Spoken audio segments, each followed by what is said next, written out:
Hi viewers, welcome to our channel. ప్రస్తుతం మనతో పాటు దాము బాలాజీ గారు సీనియర్ జర్నలిస్ట్ ఉన్నారు. వాటితో ఒకసారి మాట్లాడదాం. సార్ నమస్కారం. సార్ సుప్రీంకోర్టు నిన్న ఒక హిస్టారికల్ జడ్జ్మెంట్ ఇచ్చింది. దేశంలో ఇప్పటివరకు ఇటువంటి జడ్జ్మెంట్ ఇవ్వలేదని కూడా చెప్తున్నారు. అంటే గవర్నర్ దగ్గరికి ఏదైనా బిల్స్ వచ్చి పెండింగ్లో ఉంటే అవి పాస్ అయిపోయినట్టే, పాస్ అయిన కిందికే లెక్క అని సుప్రీంకోర్టు చెప్పినట్టుగా అంటే తమిళ గవర్నర్కి సంబంధించి ఇష్యూలు అని అంటున్నారు. మరి ఏంటి ఇష్యూ అండ్ తమిళ గవర్నర్కి తమిళ ప్రభుత్వానికి మధ్య గొడవలు ఏంటి? దీనికి సంబంధించి ఏం చెప్తారు సార్? గవర్నర్ల వ్యవస్థ అనేది అనవసరమైన వ్యవస్థ అనేది చాలామంది అభిప్రాయం. కానీ గవర్నర్లని స్టేట్లని కంట్రోల్ చేయడానికి, స్టేట్ గవర్నమెంట్స్ మీద పెత్తనం చెలాయించడానికి, స్టేట్ గవర్నమెంట్స్ మీద నిఘా పెట్టడానికి సెంట్రల్ గవర్నమెంట్స్ వాడుకోవడం అనేది ఎప్పటి నుంచో ఉంది. ఇది బాగా అబ్యూజ్ చేసింది ఎవరంటే ఇందిరాగాంధీ. గవర్నర్ల వ్యవస్థను భ్రష్టు పట్టించిన మొదటి ప్రధానమంత్రిగా ఇందిరాగాంధీ పేరు తెచ్చుకుంది. దాని తర్వాత క్రెడిట్ గోస్ టు మోడీకి కూడా ఇందిరాగాంధీని మించిపోవాలి అన్న కోరిక ఏదో ఉన్నట్టుంది గవర్నర్ల విషయంలో. అందువల్ల మోడీ కూడా గవర్నర్లని ఉపయోగించుకోవడం అనేది మనం అనేకసార్లు చూస్తున్నాం.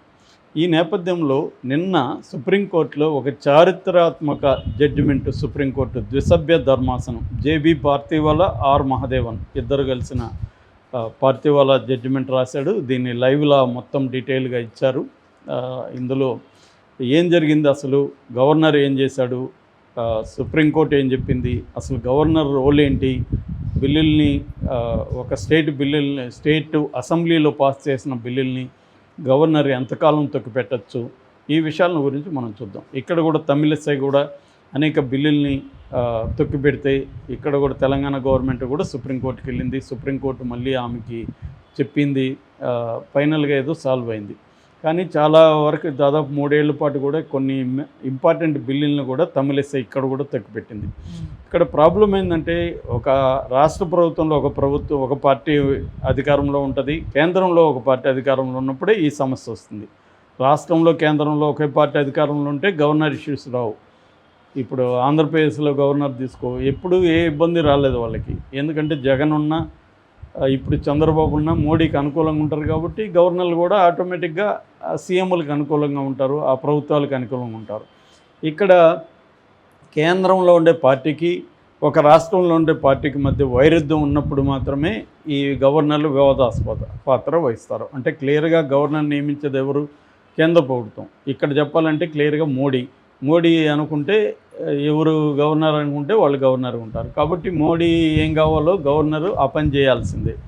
ఇందులో ప్రాబ్లం ఏంటంటే, మన దేశం అనేది మోడీ అనుకున్నట్టు జరగాలను లేకపోతే ఇంకొకరు అనుకున్నట్టు జరగాలని కాదు. కాన్స్టిట్యూషన్ ఉంది మన దేశానికి, ఒక రాజ్యాంగం ఉంది, ప్రజాస్వామిక విలువలు ఉన్నాయి. వీటిని ఫాలో అవుతున్నారా లేదా అనేది ఎవరు చూడాలి? ఫైనల్గా సుప్రీంకోర్టే చూడాలి. రాజ్యాంగ విషయాలకు సంబంధించి అల్టిమేట్గా సుప్రీంకోర్టు ఫైనల్ అథారిటీ. రాజ్యాంగం అమలవుతుందా? గవర్నర్ అయినా, ప్రధానమంత్రి అయినా, రాష్ట్రపతి అయినా రాజ్యాంగాన్ని అమలు చేస్తున్నారా, రాజ్యాంగానికి వ్యతిరేకంగా వెళ్తున్నారా అనేది చెక్స్ అండ్ బ్యాలెన్సెస్ చేయాల్సిన పని సుప్రీంకోర్టు చేయాలి. ఇక్కడ గవర్నర్ ఏం చేశాడు తమిళనాడులో అంటే, ఆయన పేరు RN Ravi, doctor RN Ravi, Tamil Nadu governor. ఆయన గత 5 ఏళ్లుగా 10 బిల్లుల్ని తొక్కిపెట్టాడు. లాస్ట్ అంటే ఓల్డెస్ట్ బిల్ ఎప్పుడు అంటే జనవరి 2020 జనవరిలో వచ్చిన బిల్లు ఓల్డెస్ట్, అంటే 5 ఏళ్ళు. తర్వాత ఏప్రిల్ 2023 ఈ మధ్యకాలంలో అంటే 3 ఏళ్లలో 10 బిల్లుల్ని ఆయన పాస్ కానివ్వకుండా తొక్కిపెట్టేశాడు. ఈ 10 బిల్లులో మళ్ళీ అనేక బిల్లుల్ని రెండోసారి కూడా తమిళనాడు అసెంబ్లీ పాస్ చేసింది. ఫస్ట్ టైమే కాకుండా రెండోసారి చేసినా కూడా గవర్నరు తొక్కిపెట్టాడు. అసలు గవర్నరు తొక్కిపెట్టే అధికారం ఉందా అంటే, ఆర్టికల్ 200 ఇండియన్ కాన్స్టిట్యూషన్ ఏం చెప్తుందంటే, గవర్నర్ 3 రకాలుగా స్పందించవచ్చు. ఒక బిల్లు పాస్ అయినప్పుడు గవర్నర్ దగ్గరికి వెళ్ళాలి. గవర్నర్ మామూలుగా అయితే దాని మీద సంతకం చేసి ఓకే చేయాలి. దాన్ని గ్రాంట్ అసెంట్ అంటారు. అంటే సమ్మతిని తెలియజేస్తూ స్టాంప్ వేసి ఇది చేయాలి. రెండవది విత్హోల్డ్ అసెంట్, తన సమ్మతిని విత్హోల్డ్ చేయడం, ఆపి ఉంచడం. మూడవది ఈ ఆపి ఉంచడంలోనే ఒకసారి రిటర్న్ పంపిస్తారు, రీకన్సిడరేషన్ అంటారు. మళ్ళీ మీరు పునఃపరిశీలించండి, ఈ బిల్లులో ఈ ప్రాబ్లమ్స్ ఉన్నాయి, ప్రజలకు వ్యతిరేకంగా ఉంది, రాజ్యాంగానికి వ్యతిరేకంగా ఉంది, ఇలాంటి కొన్ని లీగల్ అంశాలను తీసుకొని మళ్ళీ రాష్ట్ర ప్రభుత్వానికి పంపిస్తారు. రాష్ట్ర ప్రభుత్వం రీకన్సిడర్ చేసి వాళ్ళు స్పెసిఫిక్గా గవర్నర్ చెప్పిన సూచనలను ఫాలో అయ్యి సవరణలు చేసి మళ్ళీ పంపిస్తే మళ్ళీ ఓకే చేస్తారు. లేదు సార్, మీరు చెప్పిన దాంతో మేము ఏకీభవించట్లేదు, ఇవన్నీ కరెక్ట్గానే ఉన్నాయని మేము నమ్ముతున్నాం అని మళ్ళీ కూడా వీళ్ళు కూడా లీగల్ ఎక్స్పర్ట్స్ అభిప్రాయాలు అవి తీసుకొని వీళ్ళు కూడా మళ్ళీ రీసబ్మిట్ చేయొచ్చు. లేదు రీపాస్ చేయొచ్చు, మళ్ళీ అసెంబ్లీలో దాని మీద చర్చ జరిపి మళ్ళీ పాస్ చేయొచ్చు.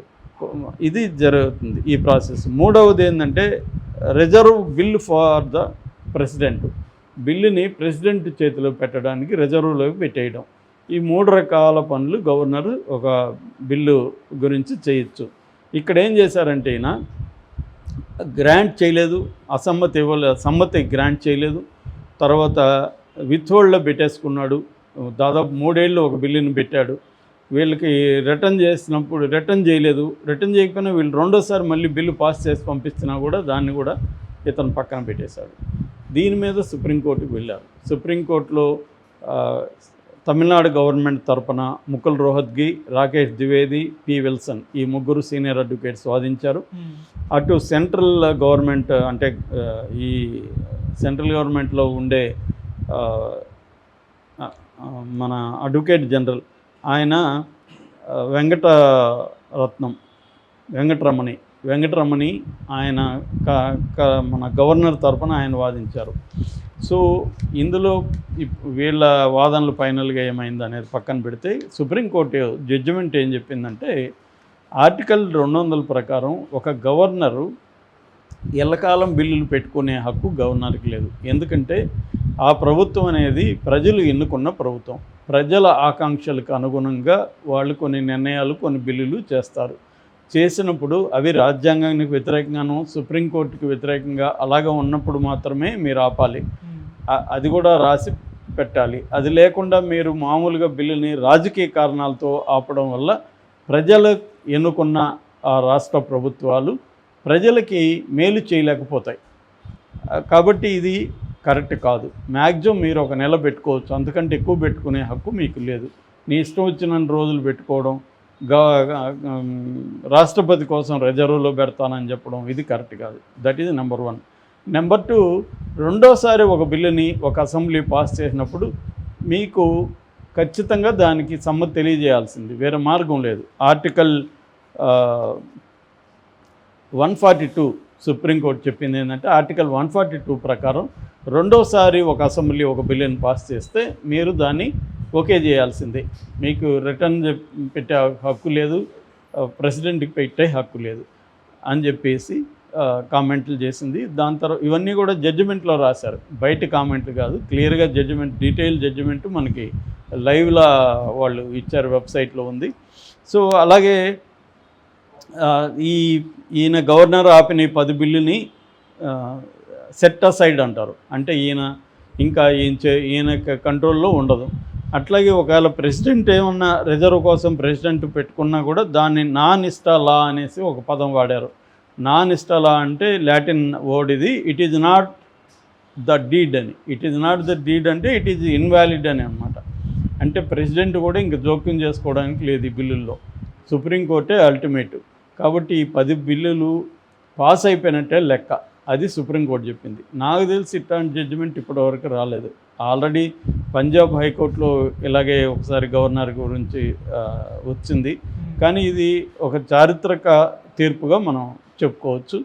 ఇది గవర్నర్ల వ్యవస్థని ఒకసారి మళ్ళీ ఆలోచించుకోవాలి. స్టాలిన్ ప్రభుత్వంని వేధించడం కోసమే మోడీ ప్రభుత్వం ఈ రవి అనే గవర్నర్ని ఉపయోగించుకుంది అనేది ఇప్పుడు దేశవ్యాప్తంగా అర్థమైపోయింది అందరికీ.